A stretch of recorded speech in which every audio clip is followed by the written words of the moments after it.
Yo guys, check, kamusta mga idol? So ayan, mag-update tayo ngayong araw ng Monday morning. Grabe, ang aking hangover is medyo mabigat-bigat pa. Pero goods na goods, mag-update na tayo mga lodi, no? So ayan grabe kagabi habang nandun ako, mga lods, no? Nag-pump yung XRP. Ang dami nag-PM sa akin na Diablo, tignan mo si XRP, umaangat. So, umangat siya ng hanggang 2.9, 2.29 pala, 2.29 na si XRP. So, grabe yan, mga lods, no? So, maraming, umiwalay siya actually sa Bitcoin, no? Bitcoin hindi gaanong umangat di ba? Kung titingnan nyo dito nag 5% na ang 5% na to, nag 5% tapos yung Bitcoin hindi gumagalaw. No, hanggang andun lang siya. So, naisip ko, ano meron? Ba't ganun? No? Bakit kaya nag-pump si XRP? Tinitignan ko yung mga news. So, ito, bago tayo mag-start ng news mga idol, alam nyo na ang gagawin nyo. No? Mag-like na po tayo ng ating video. At syempre sa mga gusto ng ganitong content, everyday updates, crypto news, trending news mga idol, mag-subscribe na kayo sa ating channel. No? At sa mga wala pang crypto exchange dyan, ang ginagamit natin is BitGet. No? So mag-register na sa BitGet. At maya meron tayong malupit na news tungkol sa mga crypto exchange. Grabe. Ragpulan mga idol. So ayan, grabe, dami nating news ngayon. So ayan, mag-start na tayo mga idol. No? So una ko nakita ito. Sabi ko sabi dito mga idol, boom, Donald Trump and Brad Garlinghouse are best friends. XRP will be the key to reviving the American economy mga lodi. Pero ang natatandaan ko mga lodi, itong news na to, nakita ko na to months ago. No? Months ago pa. So hindi ito 'yon. Sabi ko hindi ito 'yon kasi parang alam ko nakita ko na tong picture na to dati. Ganun, di ba? So hanap muna tayo ng iba. So punta muna tayo dito sa ating Bitcoin news. No, Coinbase CEO Brian Armstrong says Bitcoin is a better form of money than gold.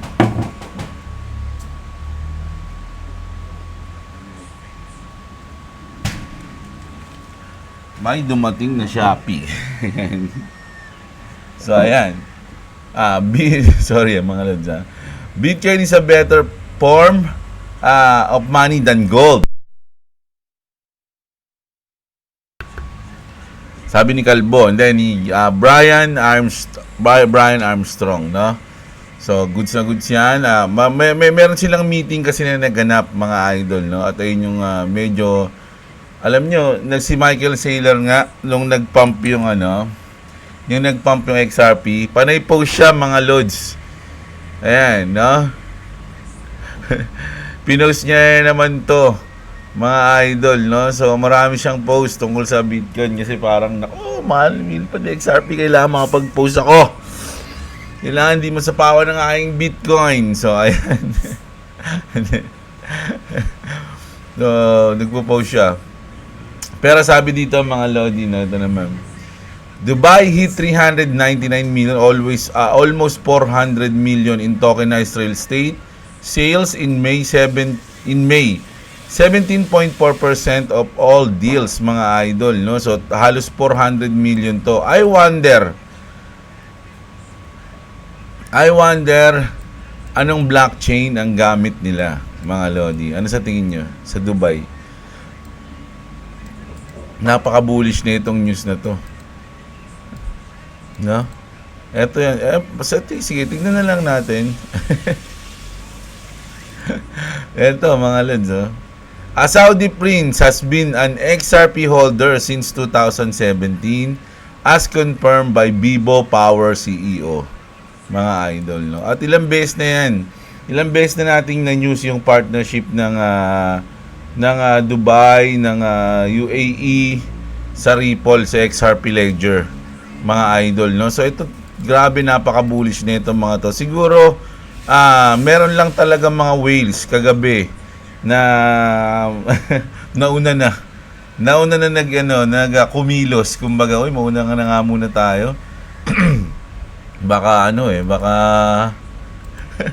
baka mahuli tayo. Sabing ganun. So, mga pinangat nila XRP kagabi, mga idol. Pero kita nyo, ako nung umangat to, mga Lodi, medyo hindi naman ako na-excite eh. Nainis nga ako kasi ba't kaya umangat eh. Nag-iipon pa ako ng pambudega. No? Ganun din sa habang bumababa, wala naman akong, pag bumababa, mas natutuwa pa nga ako, mga idol, no? So, hindi ako masyado na-excite sa ganitong pump. Sabi ko nga eh, ano ba sabi natin, mga idol, no? 2.4. 2.4, pag nabasag niya yung 2.4, ang sabi ko, may chance niya na mabasag yung 2.6. Ayan, no? Mga Lodi, no? So, hanggat hindi, yan, tulad niya, no? Untog siya sa resistance natin, mga idol. Ayan, no? Bandang yan, no? Nauntog siya dyan. So, pwede na siyang bumaba kasi titignan ko yan sa ating half breed. No? So, tignan natin sa kalahati, tutunan natin to kay Boss Robo. So, ayan. Andito siya sa ito yung kalahati natin, mga idol. Ay, wait lang. Ayan, no? Tanggalin ko na tong maliit para di kayo malito. Tsaka to. Ayan. So, ito yung kalahati. So, may probability pa na abutin niya yung kalahati na yan. Bago siya dyan maumpog at subukan niya ulit basagin yung resistance natin. No? Pero, usually, yung mga, kasi ganun talaga yung kadalasan nangyayari. So, pero si market maker, maloko yan. Kasi sa mga trader, alam din nila yan, di ba? O sa kalahati tayo, sa kalahati, mag-aabang. O ito yung ating stop loss. No? O ito yung ating liquidation, no? Hanggang dito. So pwedeng gawin ni market maker, mga Lodi, isundutin ng konti to pababa para kunin lang yung mga nandyan. No? Ito sakto nga to. Yung guhit na yan, no? Oh. Pwede niyang pwede niyang kunin muna, no, yung liquidity dito bago siya lumipad. Ganun yung pwedeng mangyari diyan, mga idol. No, pero yung itong kalahati na yan is importante to, mga lods. No, kasi pwede siyang maglaro diyan eh. Maglaro diyan sa ibabaw niyan. At once na babasag yan, mga Lodi, pwede naman siyang maglaro sa ilalim niyan. Ganun. Na? Kapag nabasag, no, kapag humina yung ating diyan, no, humina yung ating buying, mga lods. So, pwede yan dyan sa kalahati. So, ako tuloy, nag-iisip ako, kung hintayin ko munang mabasag to bago ako magbodega dito, o hanggang dito lang ako sa kalahati. Kasi may chance din talaga na mauntog yan dito sa kalahati, tas umangat na siya, mga idol, no? So, ganun. Mga game of probability tayo, mga lods, no? Kaya pwedeng mangyari ang mga yan. Isa dyan, pwedeng mangyari. Ang kulit ni David Schwartz, mga idol, sabi niya rito, how do you prepare your orange juice? So, nag-random lang ako kasi gusto ko malaman kung ano yung resulta. So, mas marami to. Bakit? Sinisip ko, bakit kaya? So, ito pala ang reason, mga idol, no? Orange juice at all-time high. 589. Grabe, di ba? XRP to 589 is coded, sabi dito. We see you, Joel. We see you, David Schwartz. O, ayan si Joel Katz, mga Lodi. So, etong 589, mga Lodi, ilang beses niyan nakukonect sa XRP. Alam nyo na yan kung lagi kayo nag-XRP, mga Lodi. Si Brad Garlinghouse, no? Si Brad Garlinghouse, tignan niyo yung kanyang following, 589, no? Tapos yung address ng Hidden Road, 589 Street. Tapos yung Ripple naman, 985. Oh, binaliktad lang eh. Coincidence ba yan, mga Lodi? Ano sa tingin nyo? Para tayong pinaglalaroan ng mga sutoy, no? Grabe, no? Para tayong pinaglalaroan. So, pwede ba nga umabot talaga ng 589 o 589 ba talaga ang presyo na pwedeng gamitin o unang bugso na pwedeng marating ni XRP pag binuksan ng gate. Sabi nga nila, floodgate will open eh. Di ba mga idol? So, ayan, grabe yung 589 na yan. Tapos, eto naman. So, eto kasi nga, we always says, Ripple is connected to SWIFT. Now, we have so many packs. Never argued to naysayers. Focus on positivity and trust in yourself. No? So, eto yung parang video, no, na saan yung natin? Ba't ang ang labo. Ayan. So, Swift, Ripple, no, kasama sila talaga mga lodi. Kasi yung iba kasi mga idol, halimbawa yung mga narinig ko kasi ito sa mga Bitcoin Maxi, no, na Bitcoin yung papalit sa bangko, something like that, ganyan, no. So sa tingin ko, sa akin lang to yung Ripple mga idol, sila yung mag-upgrade sa Swift, no. Kasi meron din sinasabi na Ripple will take over Swift, mga ganun, no. So hindi ko alam kung hindi ako sure kung Ripple yung papalit sa Swift o Ripple yung mag-upgrade sa Swift, no. Gagamitin nila yung blockchain ng yung XRP Ledger, kumbaga para silang magiging partner, para silang magiging mag-iisa, parang ganun, no, magsasanib, parang ganun. Either way, goods yan sa Ripple, goods yan sa XRP, mga idol, no. Pero andyan na yun kasi marami nagsasabi hindi naman konektado yung Ripple sa Swift, kalokohan lang yan, imposible yun. So ngayon, marami ng packs na lumalabas na talagang konektado yung Ripple sa Swift at ginagamit niyang, kumbaga nagagamitan gagamitan sila, mga idol, no? Hindi ko mahanap yung words di ba? So ayan, goods na goods yan sa atin mga lodi, no? Sabi nga dito, breaking a new document ulit, no? Documented na naman from the largest banking group in Japan reveals the integration of yen stablecoin on XRP Ledger. So ayan mga idol, no? Discussion are underway regarding RLUSDT, stablecoin issued by Ripple in the US and peg 1:1 to the US dollar with the purpose of expanding the SBI-BC trades handling on stable coins, no? Pinakita ko na sa inyo yan mga lods, no, yung video na ginagawa ng XRP sa mga sa mga stablecoin, no, yung siya yung nagiging bridge, 'di ba? So ito naman parang sinabi dito na yung yen, no, is one of na sila, kasama na talaga sila doon mga idol, no? Gagamitin na nila yung Ripple bilang bridge o yung XRP pala.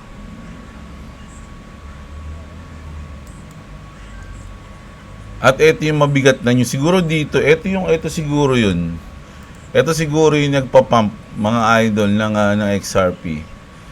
XRP ETF is imminent moon on June, mga lodi, no? Maraming sabi nga nila June 13, June 16. Ayun yung sinasabi nila Bitwise Matt Hogan declares that the XRP ETF is on track. Sabi dito, no? BlackRock will be the first in line. Tandaan nyo mga lodi, wala pa na-aprobahan, no? Hinihintay pa nila. Kasi yung iba iniisip, kailangan mo na matapos yung kaso ng SEC bago aprobahan yung mga ETF. Pero sabi naman ng iba, hindi na kailangan matapos yung kaso ng SEC, pwede nang aprobahan. Parang ganun, di ba? Remember, BlackRock has been buying XRP and HBAR and I strongly believe XLM as well, but not 100% sure, sabi niya. Don't assume we can see a big numbers. I witnessed it with my own portfolio. I bought Solana at a couple of cents and not too long later, it was $160 for no reason at all. Sabi niya, no? So with everything coming this week, next week, and in July, the floodgates, ayun na, nabanggit na naman, will bring in big bucks and FOMO. Let's see what happen, no? If Solana can go from pennies to 165 in a few months with no utility, XRP can go from $2 to 150 with utility. Just my thought, sabi niya mga lodi, no? Importante yung buwan ngayon kasi mga idol, no? Yung June and July. Ito naman, these are the ISO. Ito, alam niyo na yung mga ISO compliance na coins mga lodi. What sets this cryptocurrency apart is their ISO 222 compliance mga idol. Paano basahin to? Distinguishing. Kala ko discussing. Distinguishing them in both price and utility. This is documented in a black and white. No other coin in the 3.5 trillion crypto market holds designation of a meta coin besides ISO. So ito kasi yung tinatawag nilang meta coin. Ito daw yung mga meta coins mga lodi, no? Yung mga ISO compliance na coins. One, already see the emerge of meta coins that ride on top of blockchain or new. At kaya nga yung mga nagtatanong sa akin mga idol ano ba yung mga magagandang bili na coins? Hindi ko sinasabing eto mga lodi, hindi ko sinasabing bumili kayo niyan. Ang sinasabi ko, i-research nyo. Kung nagre-research kayo ng mga coins, isama nyo tong mga to. Ayan, no? Sa research nyo isama nyo yung mga yan. Kasi I'm not a financial advisor, like kung sinasabi yan mga lodi, no?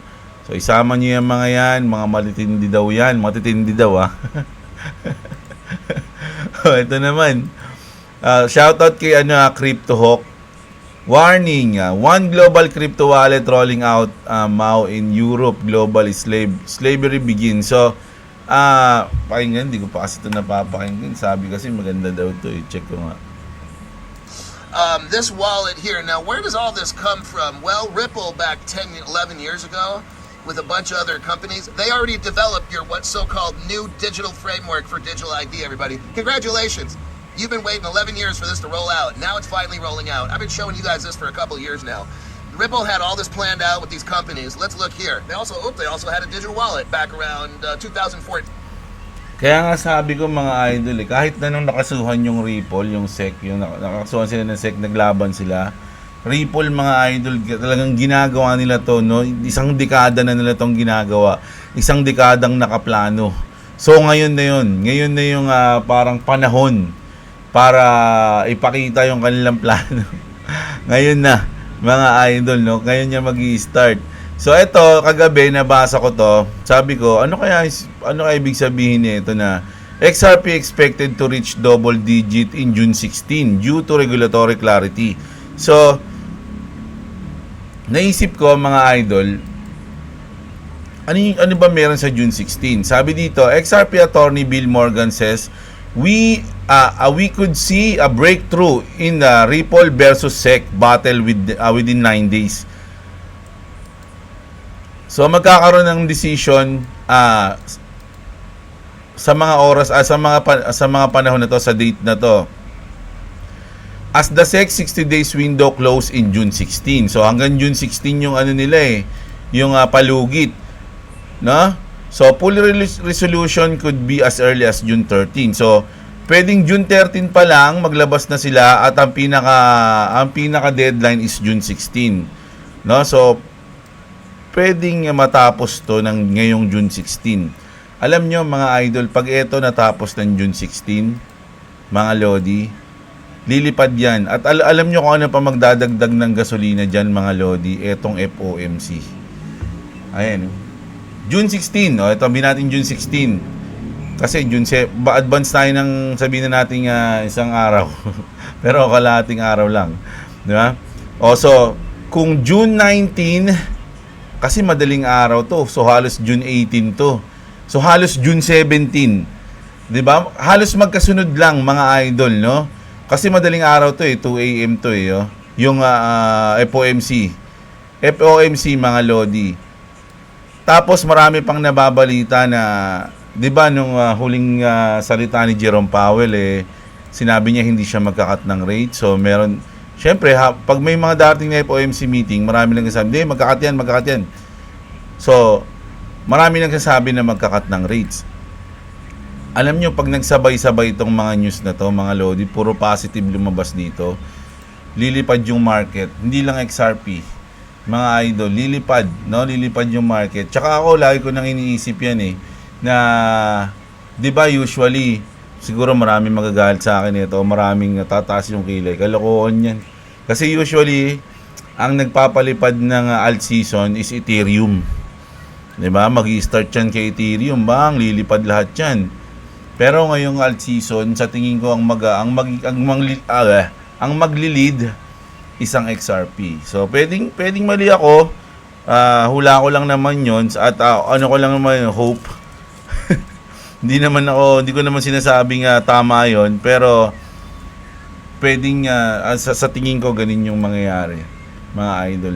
Ang maglilid ng alt season is XRP. Hindi, although siguro sasabay din si Ethereum, pero si XRP yung talagang makikita mong umaangat, parang ganun, no? So pag nagsabay-sabayan, June 16, napakalapit na niyan, mga idol. Ano ba ngayon? June 9 na. Onti na lang. 1 linggo na lang, mga lods. No? Grabe ang hangover ko. Pasensya na kayo, mga idol. Medyo yung boses ko ba halatang halatang basag pa. Hindi pa ako buo Baka mamaya pa ako mabuo after lunch, mga lods. Pero syempre kailangan natin mag-update sa inyo. Mamaya meron na naman tayo gabi. So ito naman, ito yung sinasabi ko, mga idol. Nako, ano ba tong isa? Nagkaroon ng sabi dito, rug pull alert, keep your XRP safe in your wallet and no yielding. This is exactly why I told you, no loss, no yield, period. Mga Lodi, kasi wala pa nga tayong loss no? Many just got rug pulled, interestingly enough, right before the loss. No, who was in on this? When did they know? Did they take their money out before the rug? Terrible. Please listen to me. Don't trip over dollars trying to get to the pennies. Dito, don't be greedy. You'll make more than enough money as long as you keep your crypto safe. Just buy, hold, secure. That's it. See, as so simple. Always remember ito, mga lods, kasi yung Munasi, ayan, no, Munasi na crypto exchange, mga idol, no, nag-rug pull, parang na-bankrupt, parang FTX, ganun. So, kunyari, kunyari, yung Bitget, kasi yung Bitget, hindi mangyayari sa Bitget yan, matindi yung Bitget, mga lods, no? Kunyari, itong Bitget, biglang nag-bankrupt, nawala na yung mga asset natin dito, parang ganun yung nangyari. So, ang issue dito, mga Lodi, kasi pinopromote siya ng mga crypto influencer, no? Malalaking crypto influencer. Hindi lang, ito kilala niyo siguro to, mga Lodi. No, marami nang alam ko, sa mga comment section, nung binasa ko tong news na to, pangalawang crypto exchange niya na daw to na, na pinromote tapos nag-rug pull, mga idol, no? So, ayan, no? Sabi nga niya, binuran daw ni Neto yung ayoko na sabihin kasi binira daw Neto yung kanyang mga post, yung kanyang mga promote, ito yun, mga lods. Sikat to, mga idol, kahit sa YouTube. Pinapanood ko rin to sa YouTube, mga lods, no? So mag-ingat kayo sa mga crypto exchange na sinasalihan nyo, mga idol, no?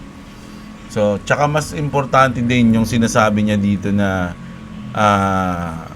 keep your crypto safe, sabi niya dito, mga lods, no? So, meron ako sinasabi sa inyo, meron tayong cold wallet, no? Etong mga iniimbak natin dito sa ating meron na akong 700 na XRP, iniipon yan. Etong USDT ko, ilalabas ko kasi to, mga idol. Sinakto ko yan ng 10 kasi bibili ako mga books ng aking mga anak. Bibili ako ng mga, kulang pa kami ng ng school supply. So ilalabas ko to. Hindi ko muna siya. Kumbaga ngayong Sabado, hindi muna ako nagbodega, sinarado ko lang ng 700. No? ito lalabas natin yan. Magalit si boss, pinangako ko sa kanya. Ayan, no? Sabi ko, sagot ko na ang sapatos ni Boy WhatsApp. Ayan. So, bibili tayo ng sapatos ni Boy WhatsApp at ang kanyang mga libro sa school. No? Pero, next week, ipon ulit tayo, magbubudega ulit tayo mga lods. No? Kaya nga, ayoko munang tumaas yung XRP. Naiinis ako pag tumataas eh. Hindi ako nakapagbudega eh. So, ibig ang sa akin mga lodi, eto kasi, no? Nasa 2 digit siya, 'di ba? 2 digit, no? Sa bagay kasi ano eh. Alam niyo na 'di ba sinasabi ko, i-diversify ko to ngayon ano, baka next week pala. O yan, tama yan. Pahatiin ko to sa mga ISO compliance na coins at hahaluan ko ng meme coins. So, hindi ko sinasabing gayahin niyo ako kasi ako magri-risk ako. So, ako, mag-take the risk. Ayan, ulit lang, ano.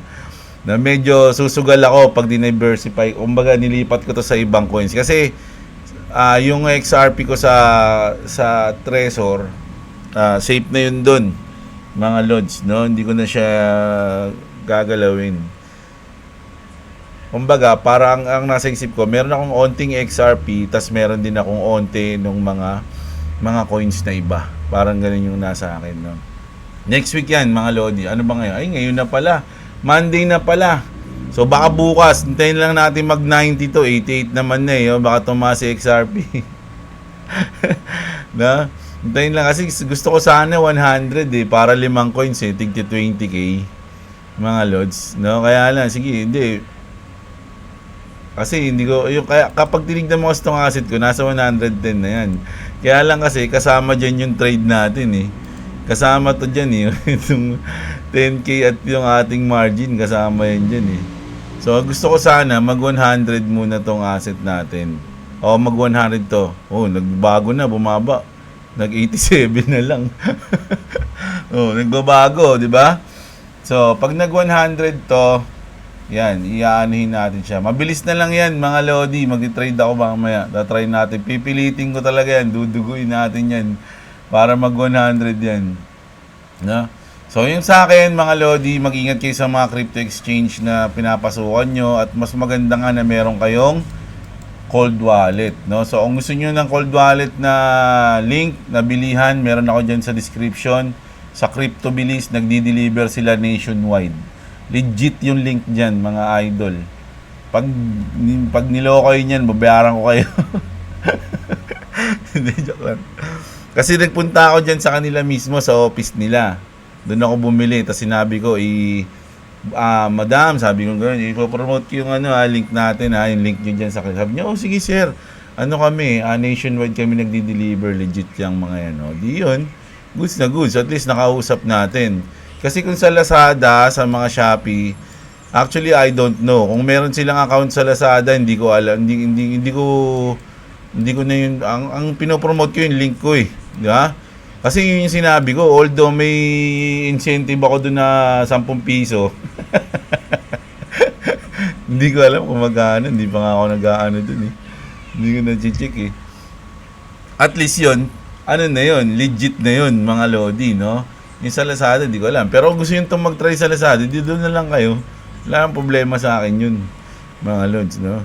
So, ayan mag-ingat kayo. Nako, alam nyo sa mga crypto influencer ngayon, ang dami ng issue. Hindi ko alam kung may issue na rin ako sa ibang tao. Pero ang daming issue ngayon, tulad niyan. Siyempre, magagalit. Siyempre, si Crypto Idol. Ayan, si Crypto yan. Magre-react yan. So, di ba natatandaan nyo si Levi, nawala yung kanyang channel, di ba? Dahil sa, hindi ko alam kung dahil sa report yun, kasi ang dami niya rin kasing sablay na na ginagawa eh. So, nawala yung channel niya, tapos ngayon, eto naman, na-issue naman to. Tapos ngayon, meron na naman dito, eto, si Jungle Inc., mga lodi, eto, pinapanood ko rin yan, no? Ang dami mga XRP influencer nag-aaway-aaway, putik. Ito rin, hinahanapan ko rin ng news to. Nag-news din ako tungkol dito. Ay, kumbaga, kumukuha rin ako ng news dito. Sabi dito ni Bundle Black Swan Capitalist, XRP is going to hit new level soon. Which is naniniwala ako dyan. People will be priced out before they understand what's happening. Which is naniniwala din ako dyan. Kaya lang, para siyang kinontra siya ni Jungle Inc., no? Parang nag-insecure ba kayo sa isa't isa? Ba't kayo naggaganyanan? Sabi dito, bundle from Black Swan Capitalist says people will be priced out of XRP before they understand what's happening. That's the hype narrative. But here's the truth, no? Parang in example niya to na nag-hype, no? Hypagotry. Si ano nagsasabi nun lagi, si Vincent, yung hypagotry. Marami raw crypto influencer na nang-hype. Yung mga, ang sinasabi niya ron, hypagotry, price pagotry, kasi tinataasan daw yung price, no, ng XRP. So, kailangan natin ng, ng law, mga law din, no, dahil yan. Real adoption doesn't price out. So, ayan, no. So, siya, parang binara niya to si Idol. Ngayon, sumagot niyo yung tong idol natin na isa, si Edo Parina. Di ba? Lagi natin binabanggit yan. Sabi niya rito, chismis na tong ginagawa natin ngayon, hindi na balita. First, learn to put your own thoughts without copying and pasting from AI. Nobody take you seriously anymore. Sabi niya kay Jungle Inc. Then it's clear you're intentionally twisting his words. Price out is, in this context, means retail can no longer afford significant sums of XRP. Do better, sabi niya. So, sabi dito ni Jungle, worry about your post. I do. So, ayun, nag-aano na sila. So, hindi ko na binasa yung mga iba. Nag-aano na sila dito eh. Ay, sumagot pala si Bersen. Ay, hindi. Bendel to eh. Eto, Bersen. So, ano to? Ibig sabihin, tropa niya to. You're late to conversion. What you just posted is exactly what we've been saying for years, long before it became a trend to talk about XRP as infrastructure. Yeah, real no, haba na. So, huwag na, yaman na. Basta ang point dyan, nagbabaraan sila, puro naman sila pro XRP. Di ba? Ba't kayo nag-aaway? No? Gusto nyo lang i-promote yung XRP, tapos nag-aaway-aaway na kayo. Saan na si Vincent? Awatin mo nga, Vincent. Ayan, sabi ni Vincent dito, ito talaga yung idol ko eh. Saan yung sinabi niya?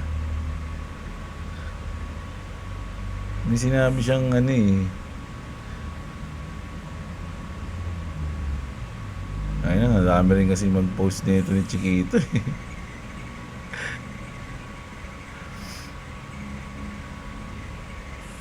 Ayan o, lagi niya sinasabi yan. Price pagotry is still banned, yo. None of the bans have been lifted. It is all still complete bulls, sabi niya.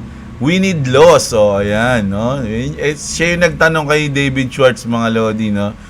At yung tinanong niya kay David Schwartz na yun, tinapik yun ng mga lahat ng mga crypto influencer ng XRP, katulad ko, mga idol. So, isa to sa mga matitinding XRP. Para sa akin, content creator, no? Ay, hindi pala siya content creator. Sabi niya, journalist daw siya, mga lods, no? So, ayan. Mamaya maghahanap ako ulit na maraming news na. Pasensya na. Pagkagising ko kasi, sakit ng ulo ko. Tapos, ayan, mga lodi, sana naiintindihan nyo. So, mamaya mag-update ulit tayo ng gabi. So, sana, kung na-enjoy nyo ba yung aking video o hindi. Kung hindi, i-thumbs down nyo.